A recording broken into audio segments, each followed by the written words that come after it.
Hey everyone, I hope you're all doing well. Here's a PowerPoint on my egg osmosis experiment, which I titled Osmosis and Diffusion. I hope you enjoy. Alright, so for background information, essentially diffusion is the process from which particles move from an area of higher concentration to an area of lower concentration.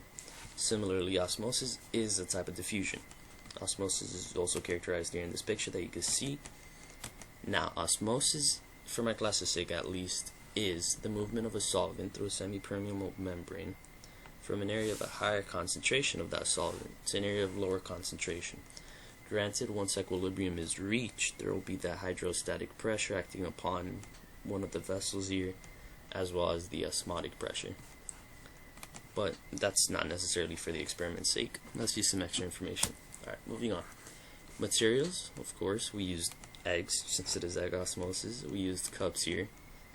Then pure water, syrup, and Heinz vinegar. However, don't be fooled, this is not a picture, this is just my video of my materials, and you'll see here that I used Goya vinegar instead of Heinz vinegar.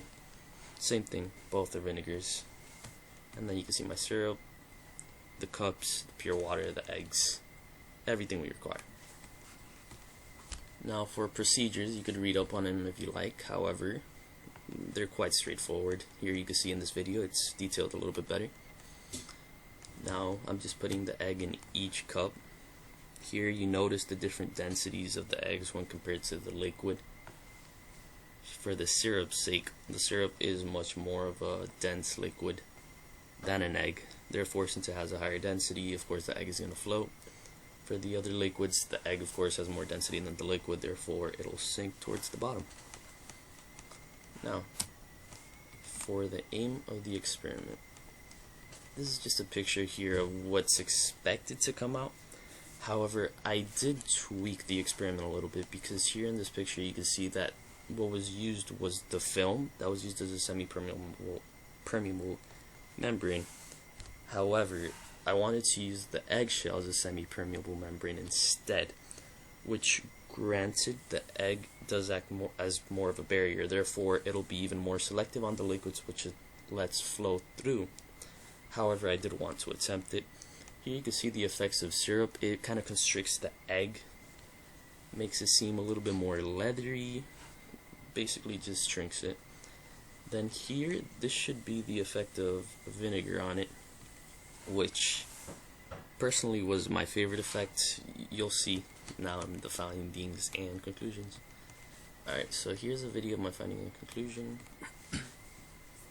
Just a video of me doing the experiment. Now here, I went with the syrup egg first, and I wasn't so sure on how I would crack it. Clearly you could see my technique was flawless. But it didn't turn out how I wanted it to. Either way though, you could still see some syrup within the egg and the consistency right there. Now, that may be from outside of the eggshell. However, I do hypothesize that some of that syrup could have been from when the liquids from the syrup and the egg were trying to reach a point of equilibrium. Therefore, some of the watery syrup may have gone through the egg. I'm not so sure of how valid that is, but it is a prediction of mine.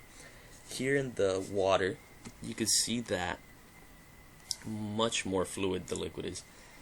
Here in the syrup, of course, it was more viscous liquid, granted, since syrup is more viscous. However, the water was much more fluid. Once it did reach the inside of the egg, you could see that the egg parts had much more fluidity.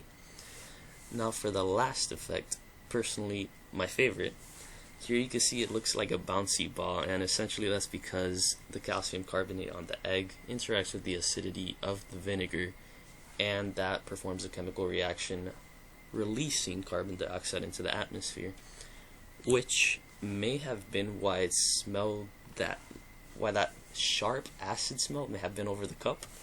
It was that carbon dioxide. And here you can see, of course, the egg is fluid as well, because I don't necessarily remember how much the percent of water was within that vinegar specifically, but vinegar does have a high water content. Therefore, since there is more water on the outside, it'll translate towards the inside of the egg. However, the syrup had the opposite effect, since it has very low water content. the water from the egg goes towards the syrup.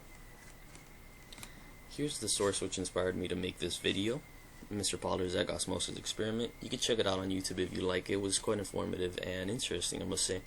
And thank you for your time. That has been my presentation.